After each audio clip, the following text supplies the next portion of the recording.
अस्सलामुअलैकुम वरहमतुल्लाहि वबरकातुहू। Dear students, आज हम 10th क्लास की फ़िज़िक्स का एक important topic carbon and its compound को शुरू करेंगे और हम इसमें जानेंगे कि कैसे कार्बन एंड इट्स कंपाउंड के नाम रखे जाते हैं, क्यों कार्बन को अलग से पढ़ा जाता है, नाम रखने के लिए क्या क्या चीज़ें ज़रूरी हैं और कैसे हम एक कार्बन के स्ट्रक्चर को देखकर उसका हम नाम रख सकते हैं।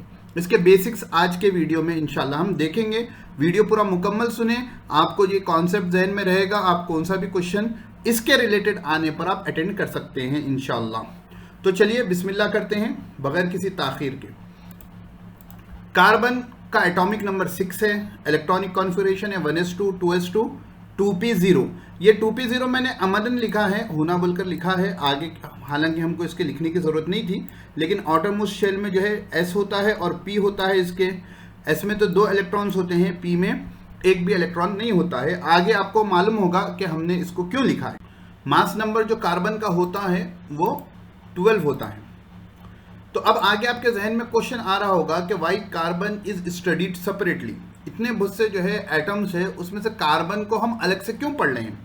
तो उसका आंसर ये है कि कार्बन के अंदर 2 खूबियां ऐसी हैं जो देगर में नहीं पाई जाती, जैसी कार्बन में पाई जाती हैं। वो एक है कैटिनेशन प्रॉपर्टी और एक है टेट्रावैलेंसी। कार्बन की जो है कैटिनेशन प्रॉपर्टी एक ऐसी प्रॉपर्टी है और टेट्रावैलेंसी एक ऐसी वैलेंसी है जिसकी वजह से कार्बन को अलग से पढ़ा जाता है। अब आप पूछेंगे कि सर ये कैटिनेशन क्या है, तो मैं कहूंगा catenation is the property of forming long chains.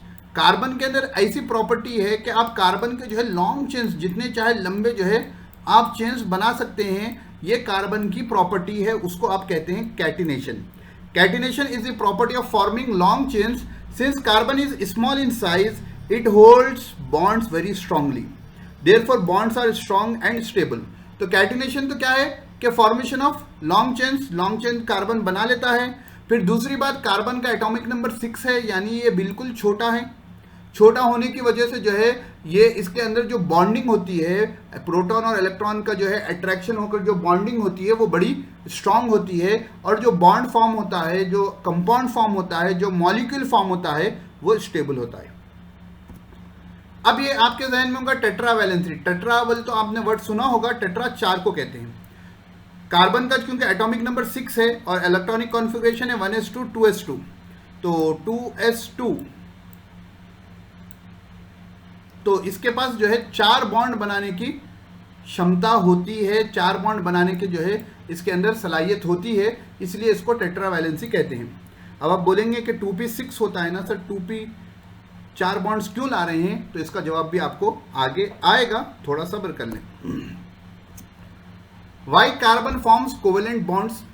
हाँ, आपको ये मालूम होना चाहिए कार्बन में जो है आयोनिक बॉन्ड फॉर्म नहीं होता, बल्कि कार्बन में जो है कोवेलेंट बॉन्ड बनता है। आपको मालूम होगा कोवेलेंट बॉन्ड बोलते sharing of electrons. Covalent bond means sharing of electrons, covalent bond means sharing of electron. और आयोनिक बॉन्ड जो होता है उसमें ट्रांसफर ऑफ इलेक्ट्रॉन होता है, या तो इलेक्ट्रॉन जाता है या तो इलेक्ट्रॉन आता है। लेकिन कोवेलेंट में क्या होता है, शेयरिंग होती है, जाता आता नहीं है। दो एटम्स मिलकर जो है अपने अपने इलेक्ट्रॉन्स को शेयर करते हैं। तो कार्बन कोवेलेंट बॉन्ड ही क्यों बनाता है। तो ये आपका कार्बन हो गया, यहां पर एक इलेक्ट्रॉन की उसको जरूरत है, यहां पर एक इलेक्ट्रॉन की जरूरत है, यहां इलेक्ट्रॉन की जरूरत है, यहां एक इलेक्ट्रॉन की जरूरत है पेयरिंग करने के लिए। कार्बन है 6 electrons and 6 protons. Total overall carbon में जो है 6 इलेक्ट्रॉन होते हैं, 6 प्रोटॉन होते हैं, क्योंकि एटॉमिक नंबर 6 है। C4+ needs loft of energy. अगर आप जो है कार्बन से आप 4 इलेक्ट्रॉन को निकाल देंगे, आप कार्बन से क्या किए, 4 इलेक्ट्रॉन निकाल दिए, यानी आयोनिक बॉन्ड बनाना चाहें और 4 इलेक्ट्रॉन आप दूसरे को देना चाहें, तो ये C4+ यानी 4 इलेक्ट्रॉन देने के लिए बहुत सी एनर्जी की जरूरत पड़ती है जो पॉसिबल नहीं है। और अगर आप इसको 4 इलेक्ट्रॉन्स दिलवाना चाहें स्टेबल करने के लिए, तो इलेक्ट्रॉन्स ज्यादा हो जाएंगे, छोटा साइज है तो एक दूसरे से जो है रिपल हो जाएंगे। एटॉमिक नंबर 6 है ना, 4 इलेक्ट्रॉन और आ जाएंगे तो जो है सेकेंड शेल में ही जो है टोटल 10 इलेक्ट्रॉन्स हो जाएंगे। तो 10 इलेक्ट्रॉन्स होने की वजह से जो है इसमें हाथापाई शुरू हो जाएगी, यानी रिपल्शन शुरू हो जाएगा, इसलिए आयोनिक बॉन्ड पॉसिबल नहीं है। ये क्या करता है, अपना इलेक्ट्रॉन दूसरे के साथ शेयर कर लेता है, तो उसमें कुछ लड़ाई झगड़ा फाइटिंग वगैरह इलेक्ट्रॉन्स में नहीं होती। So carbon shares it's electrons and form covalent bonds. तो आपको ये बात समझ में आ गई होगी। आगे चलते हैं। अब देखो नाम है एल्केन्स आता है, तो एल्केन्स किसे कहते हैं, ये टर्म वर्ड्स है। Carbon hydrogen compounds containing only single bond, carbon और हाइड्रोजन की सबसे ज़्यादा बॉन्डिंग होती है, तो अगर उन दोनों के दरमियान खाली सिंगल बॉन्ड है तो उसको आप कहते हैं एल्केन्स। जैसा कि मीथेन है CH4, मीथेन में देखो अब उसका स्ट्रक्चर ये है, तो कार्बन के साथ हर एक कार्बन के साथ जो है 4 हाइड्रोजन एक सिंगल बॉन्ड बनाए हुए हैं। डबल सिंगल बॉन्ड को आपको मालूम होना चाहिए, एक लकीर से बताते हैं। डबल बॉन्ड के लिए 2 लकीरें खींचते हैं और ट्रिपल बॉन्ड के लिए 3 लकीरें खींचते हैं। तो एल्केन्स यानी कार्बन का सिंगल बॉन्ड रहना। एल्कीन्स आता है, देखो यहाँ पर ए है, यहाँ पर ई है। एल्कीन्स आता है कंटेनिंग डबल बॉन्ड्स, कार्बन और हाइड्रोजन के कंपाउंड है और उसमें डबल बॉन्ड है, जैसा C2H6। तो C2H6 में देखो यहाँ पर डबल बॉन्ड आ गया है, यहाँ पर क्या हो गया, इथीन में यहाँ पर डबल बॉन्ड आ गया। ये डबल बॉन्ड आने की वजह से इसको एल्कीन्स कहेंगे, ये नाम में बस ई का फर्क है। उसके बाद आता है अल्काइंस, तो आप समझ गए होंगे कि alkanes single bond, alkenes double bond, तो अल्काइंस ट्रिपल बॉन्ड। तो यहाँ पर जो है इथाइन का एग्जाम्पल है, तो यहाँ पर देखो 2 कार्बन्स के दरमियान में ये ट्रिपल बॉन्ड है, तो इसको कहेंगे अल्काइंस। तो ए आ गया तो सिंगल बॉन्ड, ई आ गया तो डबल बॉन्ड, और वाई आ गया तो ट्रिपल बॉन्ड। उम्मीद है यहां तक आपको बात समझ में आ गई होगी। अब आगे बढ़ते हैं।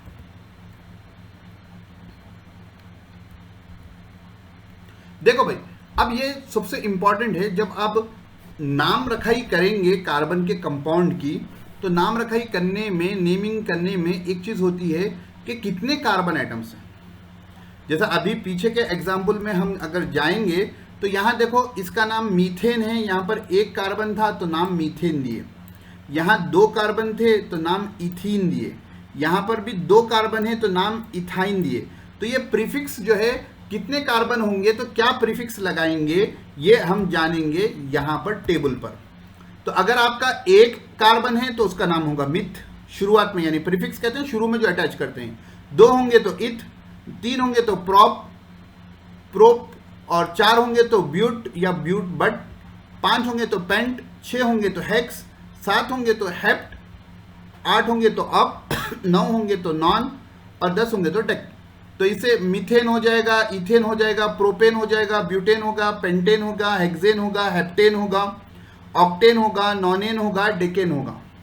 ठीक है, तो ये नाम के शुरू में प्रीफिक्स लगाना है। तो ये टेबल आपको याद हो जाना चाहिए, एग्जाम पॉइंट ऑफ व्यू भी जो है ये काम में आता है कि जब आप कोई स्ट्रक्चर देखेंगे और उसमें सी जितने होंगे, तो पहले वो सी को देखकर आपको उसका प्रीफिक्स मालूम होना जरूरी है। अगर 5 सी आ जाएंगे तो उसके प्रीफिक्स आप पेंट लगा देंगे, उसके बाद अगर उसमें एक भी डबल बॉन्ड आ गया तो पेंटीन हो जाएगा, वो शैम्पू का नाम नहीं। ठीक है, तो ये नाम याद रखने जरूरी है। मिथ, इथ ऐसा तरतीब से याद रख लीजिए, जैसा ABCD याद करते हैं, कुछ भी याद करते हैं, वैसी तरतीब से जो है सीक्वेंस में इनको आप याद कर लें। ठीक है, ये बहुत काम के आपके लिए होंगे। अब आगे बढ़ते हैं। Note, carbon cannot make double bond with hydrogen. देखो पीछे उसमें जो है कार्बन और हाइड्रोजन का बॉन्डिंग हो, और जो है सिंगल बॉन्ड हो तो एल्केन, डबल बॉन्ड हो तो एल्कीन, ट्रिपल बॉन्ड हो तो एल्काइन। उसमें मतलब ये नहीं था कि C और H के दरमियान डबल बॉन्ड हो। C और H के दरमियान डबल बॉन्ड नहीं हो सकता, सिंगल बॉन्ड ही हो सकता है। C का C के साथ डबल बॉन्ड हो सकता है या दूसरों के साथ हो सकता है, लेकिन हाइड्रोजन के साथ डबल बॉन्ड नहीं हो सकता, क्योंकि हाइड्रोजन को एक ही इलेक्ट्रॉन की जरूरत है। हाइड्रोजन का एटॉमिक नंबर 1 है, और उसको जो है उसके पास दूसरा जो स्टेबल कॉन्फ़िगरेशन होता है वो हीलियम का होता है। इनर्ट गैस का जो हीलियम का होता है, तो हीलियम का एटॉमिक नंबर क्या है, 2 है। तो इसको स्टेबल होने के लिए इसके पास है ऐसा ऑर्बिटल, स्टेबल होने के लिए 2 इलेक्ट्रॉन होना है, पहले से इसके पास 1 है, तो कार्बन के साथ 1 ही शेयर कर सकता है। Alkene and alkyne starts with from इथ। तो आप जो है ये फर्स्ट वाले में एल्कीन और एल्काइन नहीं कर सकते, यानी डबल बॉन्डिंग नहीं ला सकते। आपकी जो डबल बॉन्डिंग या ट्रिपल बॉन्डिंग कार्बन की शुरू होगी वो सेकंड से होगी, इथीन और इथाइन से, जैसा कि पिछले एग्जाम्पल में भी गया था। ये 2 पॉइंट जहन में रखना। आगे बढ़ते हैं। अब देखिए एक वर्ड आएगा आपको saturated compounds and unsaturated compounds. तो जो आपके एल्केन्स होते हैं यानी जिसमें सिंगल बॉन्ड होता है उसको सैचुरेटेड कंपाउंड्स कहते हैं, और जो एल्कीन्स और अल्काइंस होते हैं उनको अनसैचुरेटेड कंपाउंड्स कहते हैं। याद रख लेना, एल्केन्स जो है सिंगल बॉन्ड वाले वो सैचुरेटेड हैं, और डबल और ट्रिपल बॉन्ड वाले कंपाउंड्स यानी एल्कीन्स और अल्काइंस ये अनसैचुरेटेड कंपाउंड्स हैं। अब एल्कीन्स और अल्काइंस को अनसैचुरेटेड कंपाउंड क्यों कहते हैं? तो इसका मतलब ये है कि any compound which has double और triple bond then its double bond can be break and 2 hydrogen atom can be bonded with it. होता क्या है, जिसके अंदर भी डबल बॉन्ड है तो उसको आप ब्रेक कर कर सिंगल बॉन्ड बना सकते हैं, ट्रिपल बॉन्ड है उसको ब्रेक कर कर आप सिंगल बॉन्ड बना सकते हैं। कैसे? यहां पर देखिए, ये स्ट्रक्चर है, कितने कार्बन है इसमें? 2 कार्बन है, 2 कार्बन बोले तो इथ आ जाएगा, ठीक है।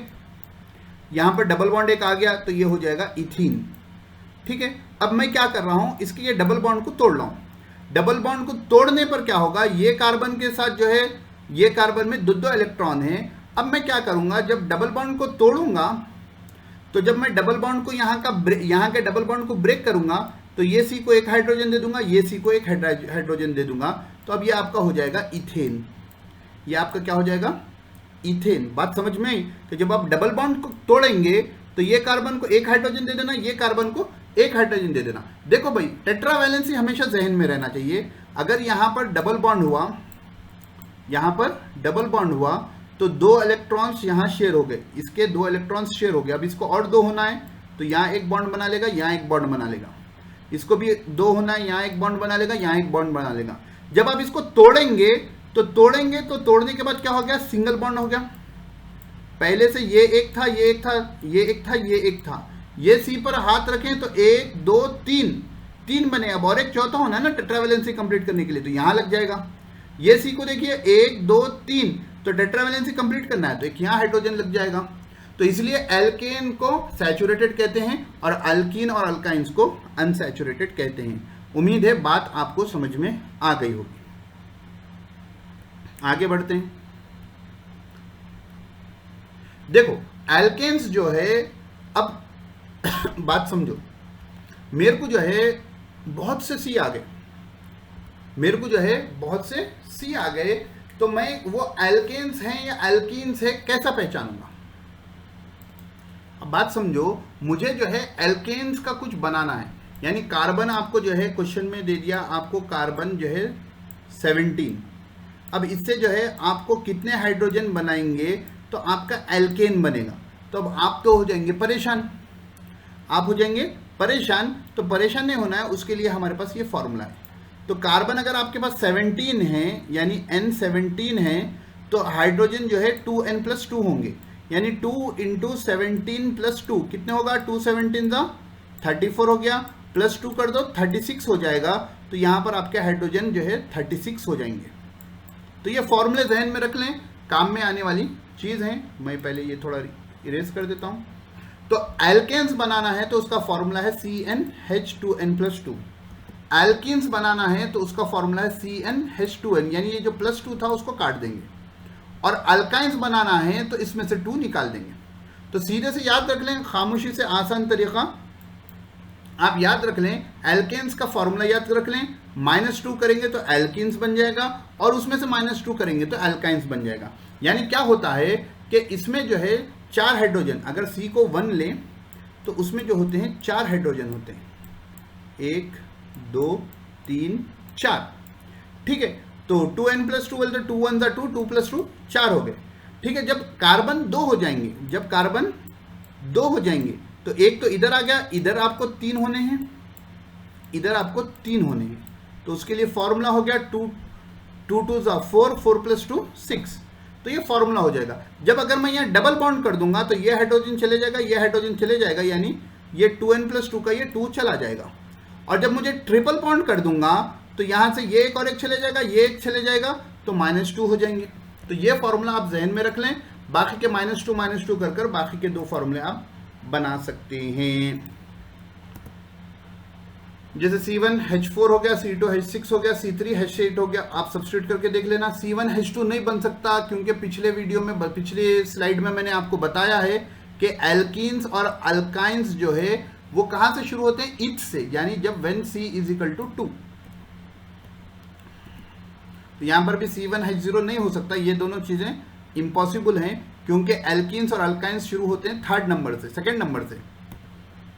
ये हो गई बात। Note, alkene formula is valid for compounds which has only one double bond. अब ये फॉर्मूले जो है उनके लिए वैलिड हैं, ये डबल और ट्रिपल बॉन्ड के, कि जिसमें खाली एक सिंगल डबल बॉन्ड हो तो एल्किन्स वैलिड है, और जिसमें सिर्फ एक ट्रिपल बॉन्ड हो और कोई भी डबल बॉन्ड ना हो उसके लिए अल्काइन वैलिड है। तो ये बात थोड़ी जहन में रख लेना। अब आगे बढ़ते हैं। अब रिंग्स देखो, बाज स्ट्रक्चर्स कैसे होते हैं, रिंग के शेप में, घर क्या कहते हैं अपने अंगूठी की शक्ल में होते हैं। देखो जैसे ये स्ट्रक्चर है, तो इसमें क्या हो गया? रिंग हो गया। नॉर्मल स्ट्रक्चर से हटकर स्ट्रक्चर है। अभी इसमें हमने हाइड्रोजन को अटैच नहीं किया है, आप हाइड्रोजन अटैच कर ले सकते हैं। ये सी को देखो, ये सी के साथ जो है 1 2, तो 2 हाइड्रोजनों की जरूरत है। ये सी को देखो 1 2, 2 हाइड्रोजनों की जरूरत है। ये सी को भी 2 हाइड्रोजनों की जरूरत है। इसी तरह जो है हर सी को यहाँ पर 2 हाइड्रोजनों की जरूरत है। तो अब ये रिंग स्ट्रक्चर है। नॉर्मल स्ट्रक्चर जो था हमारा स्ट्रेट स्ट्रक्चर था, रिंग स्ट्रक्चर ऐसा है। तो जहां पर भी रिंग स्ट्रक्चर होगा उसके नाम के शुरू में हम साइक्लो लगा देंगे। 1 2 3 4 5 6, क्योंकि 6 कार्बन से सॉरी और सिंगल बॉन्ड है तो इसका नाम हो गया हेक्सेन, और क्योंकि ये रिंग के फॉर्म में है, सर्कुलर फॉर्म में है, इसलिए इसका नाम हो गया साइक्लोहेक्सेन। और एक बात याद रखना कि मिनिमम 3 कार्बन होंगे तो रिंग स्ट्रक्चर बन सकता है, 2 कार्बन में तो नहीं बनेगा। 3 कार्बन में बोले तो जो है इधर से लग गया, ये एक हो गया, ये एक हो गया, तो ये जो है कंटिन्यूस जो है रिंग स्ट्रक्चर बन गया। तो कम से कम 3 कार्बन की जरूरत होती है रिंग स्ट्रक्चर के लिए। बात समझ में आ गई? चलिए आगे बढ़ते हैं। देखो एक इंपॉर्टेंट टॉपिक है आइसोमेरिज्म। सेम मॉलिक्यूलर फॉर्मूला हो मगर डिफरेंट स्ट्रक्चर्स हो तो उसको क्या कहते हैं? आइसोमेरिज्म कहते हैं। जैसे ये ब्यूटेन है, ब्यूटेन में C4H10, देखो यहाँ पर 1 2 3 4 C है और H10 हो जाएंगे, आप गिन लेना। अब ये इसका एक नॉर्मल स्ट्रक्चर ये है कि आपने 4 C लगा दिए और क्या कर दिया आपने 10 हाइड्रोजन लगा दिए। सेम उसका जो है दूसरा क्या करें हम, ये C को यहाँ से निकालकर यहाँ अटैच कर दिए, ये C को यहाँ से निकालकर यहाँ अटैच कर दिए। देखिए तो ये C और ये येलो कलर से जो C है उसको हमने यहाँ पर अटैच कर दिया। तो इसको भी आप ब्यूटेन कहेंगे, इसको भी आप ब्यूटेन कहेंगे। मॉलिक्यूलर फॉर्मूला दोनों का C4H10 है, बस दोनों का जो है स्ट्रक्चर डिफरेंट है। बात समझ में आई कि सेम मॉलिक्यूलर फॉर्मूला और डिफरेंट स्ट्रक्चर हो तो उसको आइसोमेरिज्म कहेंगे। तो इसके प्रॉब्लम्स जो है एग्जांपल्स टेक्स्ट बुक में है, उनको देख लेना, और हुआ तो इंशाल्लाह हम इस पर डिटेल में एक अलग से वीडियो भी बनाएंगे। अभी आपको इतना ध्यान में रखना काफ़ी है। Butane cannot have more than 2 isomers, ये इनको आइसोमर्स कहते हैं। ये ब्यूटेन का आइसोमर है और इसको भी जो है आइसोमर कहते हैं। इसके 2 ही होते हैं क्योंकि इसमें कार्बन 4 है। अब ये टॉपिक हम एक देखकर जो है अपनी क्लास को आज की ख़त्म करते हैं। फंक्शनल ग्रुप ये इंपॉर्टेंट है, आपको जब नॉमेनक्लेचर आप पढ़ेंगे तो उस वक्त जो है ये चीज़ें काम में आएंगी।